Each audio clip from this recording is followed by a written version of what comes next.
Hey guys, today I'm doing my April, May, and June book haul, and there's a lot of books. I'm just gonna hold up one of the stacks. We have a lot here, and this is just one of the stacks. So we're gonna go ahead and jump into this so this video is not super long. I'm first gonna start off with books that I got from like my Owl Crate boxes for May and April. So the April book that I got from Owl Crate was Bone Crier's Moon by Kathleen Purdy, and it's gorgeous. Let's see what this is about. Bone Criers have a sacred duty. Honestly, I have a video for this one, so if you want to know what it's about, just look at my April unboxing. But it sounded really good, so I'm interested to read this. The next two that I have was in the May Owl Crate, and it's a graphic novel and a novel. So the first one is the graphic novel Witchy, which I honestly just really love how it's made and like the artwork. So I'm really excited to read this. I honestly might read this next month. And the next one is the book Incendiary, which by Zoraida Cordova, which I'm pretty interested to read this too. It actually sounds pretty interesting, and it's actually pretty thick. It's like a hefty book, so I'm excited.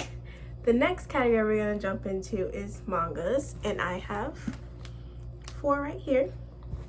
I have 2 by Junji Ito, who is like my new fave, so I'm buying them all. The first one is Dissolving Classroom, and this is about a pair of siblings, Yuma and Tizumi, and they go around switching towns, and they're just causing trouble, constantly causing trouble.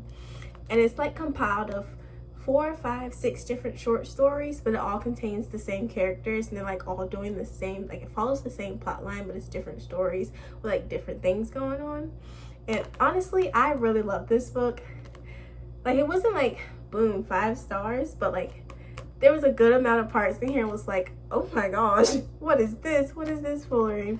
So I really like this, and I like the story, like the storyline to it, so this was really good. The next one I have is Shiver by Junji Ito, and this was like, it's compiled of multiple short stories too, but this one's different short stories, and Shiver is one of the short stories that's in it. And I honestly really love this. Like, this was 5 stars, and like my favorite like stories out of this I think was Record Player, which was crazy, and like it's called Human Blips, I think. And like after each short story, it goes in and it shows you his thought processes behind the manga and like how he came about to it. And I honestly really love that. I thought that was like an interesting add-in like to the stories. Although I'm really happy they put it like in English on the side, because the written Japanese is really hard to read. So if you understand, I don't know, because if you understand Japanese, like understand it, you might be like, well, I'm used to looking at writing like this, so it's okay. But me, I need like nicely written Japanese to be able to read it, and in here we can't read it, so I'm really happy they put it in English. The next book I have is Gangsta by Kosuke, and 5 stars definitely. I absolutely loved it. And it basically just follows the same plot line as the anime with like a few added like extra details, because books always have extra details in like the movie or the film adaptation of the book. So we follow Nicholas and Warwick.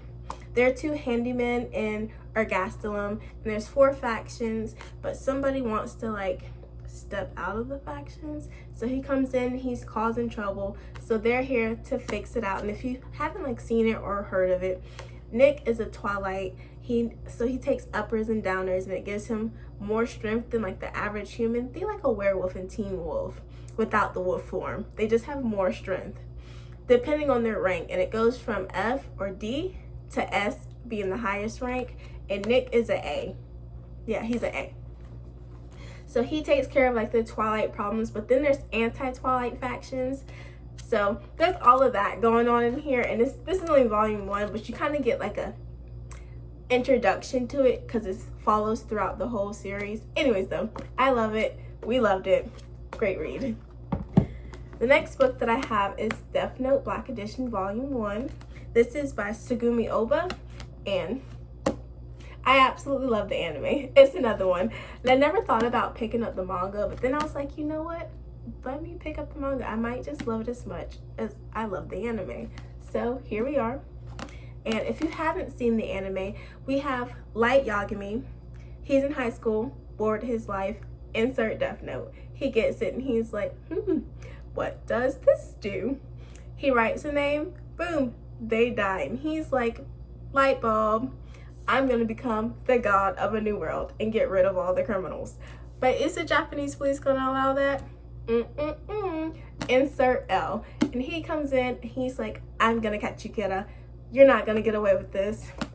So it's basically like a battle of the Japanese police trying to catch Kira, which is what they named the guy who's killing all the criminals, and L and Light, which I never thought about it, they're both L's. Anyways, L and Light fighting it out, trying to catch him, because Light is the criminal, obviously. Anyways, though, it's really good, and I love the anime, so I'm excited to see how the manga goes. The next section that I have are all paperback novels. Not gonna lift that stack up again. So we're gonna start off with Truly Devious by Maureen Johnson, which is like a, wow, totally blank. It's like a detective novel kind of. The girl, Stevie Bell, she gets invited to Ellingham Academy, which is like this snoozy, rich, famous academy for like smart kids, and it accepts them for 2 years. They don't have to pay like tuition or anything. So she goes there and her life is like in the upturn because she's from a lower middle class family or lower class family. I don't know how you would put that, but it's lower. So she goes there and she's in like a whole new world. So it's like a uprooting for her life. So it's like, wow, look at me in this. But then also at the same time, a murder happened on the campus and she wants to be like a criminal investigator, detective. So she's like, time for me to put the detective boots on. So it's basically what this is about. Then I have The Merciless 3 Origins of Evil by Danielle Vega. And this is the third book, obviously, in the series. And I'm excited. It's basically a prequel of how Brooklyn got to be how she was and like how the devil infected her and things, which is what I got from the synopsis. We'll see once I read it. The next book that I have is Caraval by Stephanie Garber. I'm not sure if this is actually up like my alley of books that I usually read, but it sounded pretty good. So I'm going to try and read this. And I can't summarize this. So, a legendary competition, a mesmerizing romance, an unbreakable bond between two sisters. Scarlet Dragna has never left the tiny island where she and her sister Tella live with their powerful and cruel father. Now Scarlet's father has arranged a marriage for her, and Scarlet thinks her dreams of seeing Caraval, the faraway once-a-year performance where the audience participates in the show, are over. But this year, Scarlet's long-dreamt-of invitation finally arrives. With the help of a mysterious seller, Tella whisks Scarlet away to the show. Only as soon as they arrive, Tella is kidnapped by Caraval's mastermind organizer, Legend. It turns out that the season's Caraval revolves around Tella, and whoever finds her first is the winner.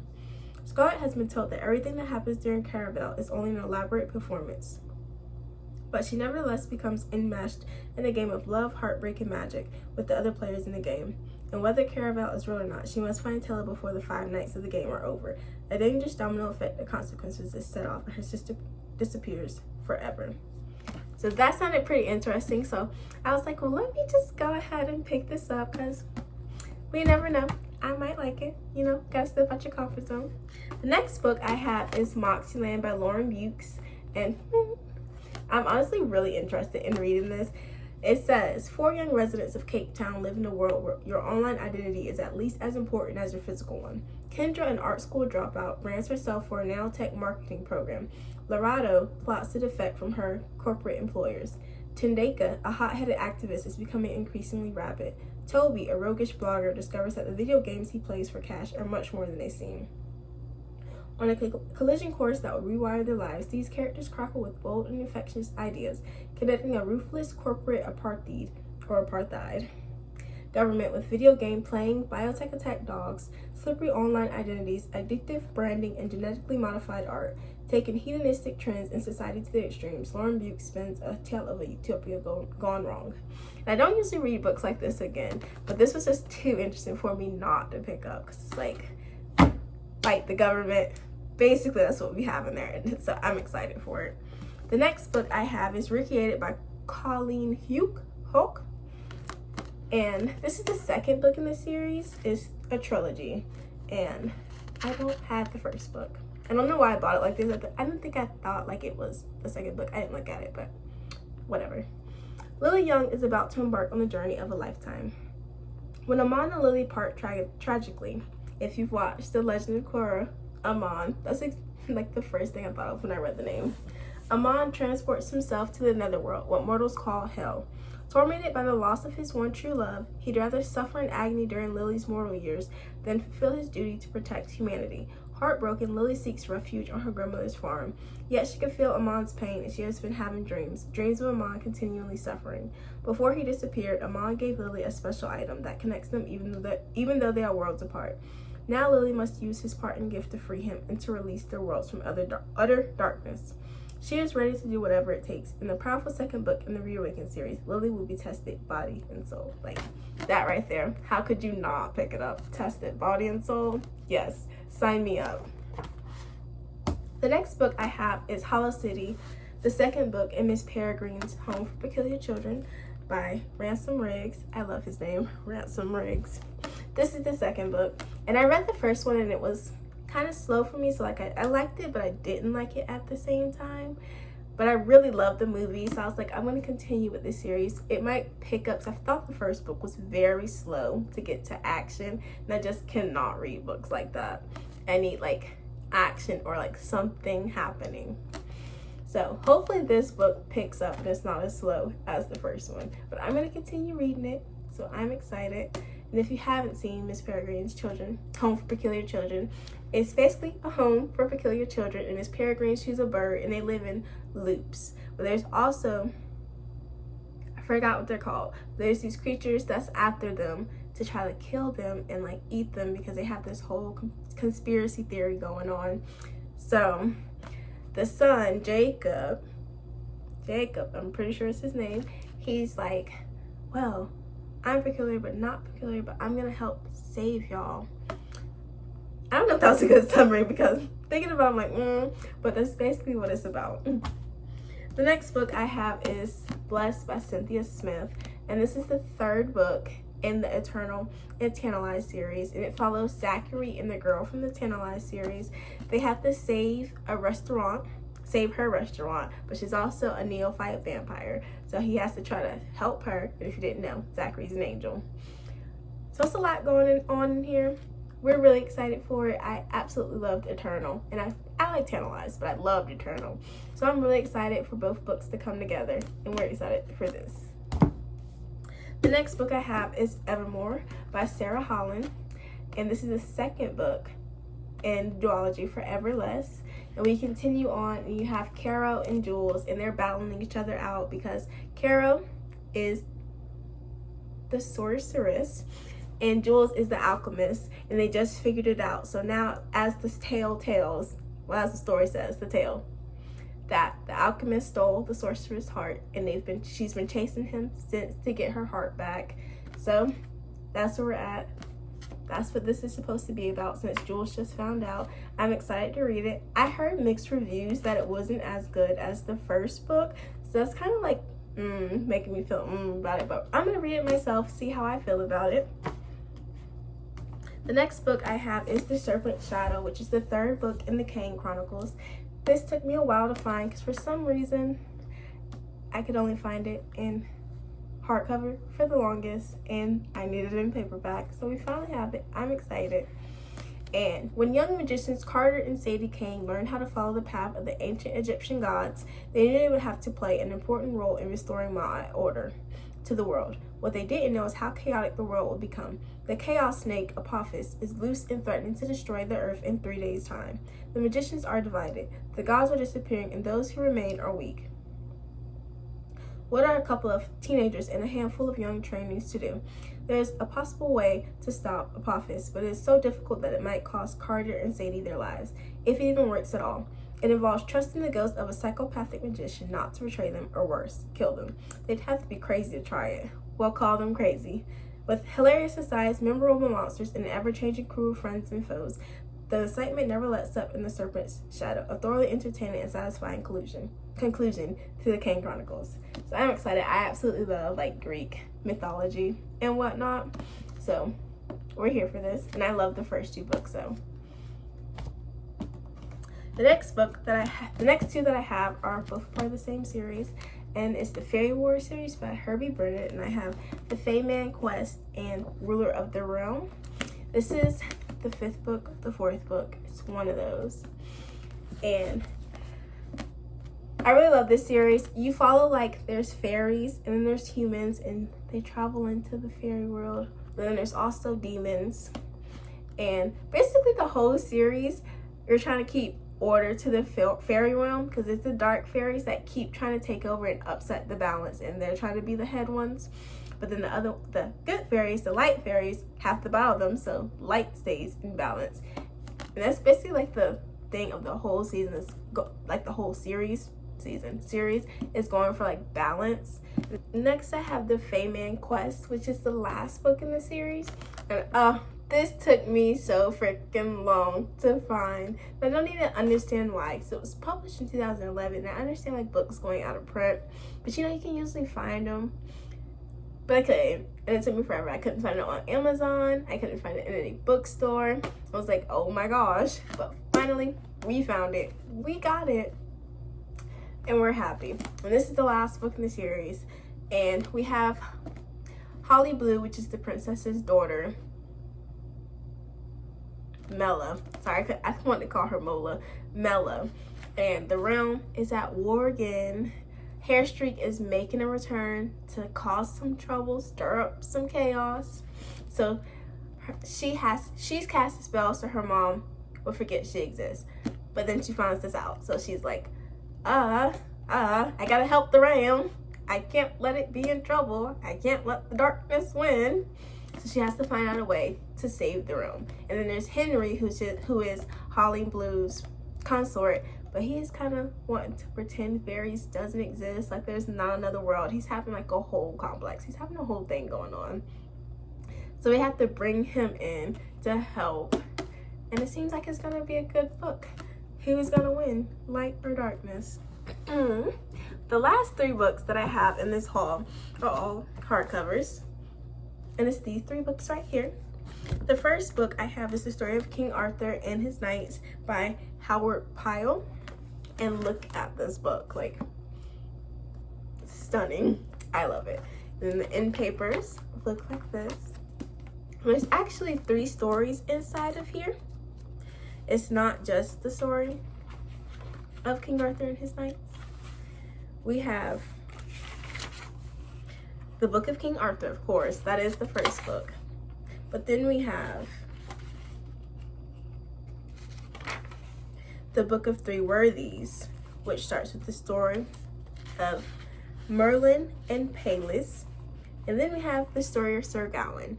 And Sir Gawain's like one of my absolute faves. So that makes me really excited that Sir Gawain is in here. And then there's also illustrations, which I absolutely love. It looks amazing. And we see these throughout every chapter. And then there's also like little asides here. I just think the book is stunning. So we're excited to read this. The next I have is Unforgiven by Lauren Kate. And this is like a companion to the Fallen series. We follow Cam before he became on the devil's side and was the bad boy that he was. And we find out like what happens to him that makes him switch sides. He falls in love with the girl, is what I'm getting. And then something happens, and then boom, we got badass Cam, who's on the devil's side, causing trouble for Dan. And Cam is my absolute fave in the Fallen series, besides when he's being annoying, because he does have a lot of annoying moments. But besides that, he's my fave. So I'm excited for this, to see what happened, why he acts like he does. The last book that I have is Pan's Labyrinth, The Labyrinth of the Fawn by Del Toro, that's his first name, and Cornelia Funk. And this is marketed as like a horror book. And we have like different things going on here. There is inspired by the critically acclaimed film written and directed by Oscar winner Del Toro and reimagined by New York Times bestselling author Cornelia Funk, this haunting tale takes readers to a darkly magical and war-torn world filled with richly drawn characters, including trickster fawns, murderous men, child-eating monsters, courageous rebels, and a long-lost princess hoping to be reunited with her family. So that's basically it. I'm excited. We're here for it. And then if you look at it, oof. Let's go ahead and take this off. It's so pretty. I absolutely love it. Even like the book jacket itself is pretty, but the cover, he did a great job. And if I like the book, I'm gonna check out the film because I've never heard of it, to be honest. But then again, I don't really like scary stuff because scared cat. So I'm excited to see. And that is all for my April, May, and June book haul.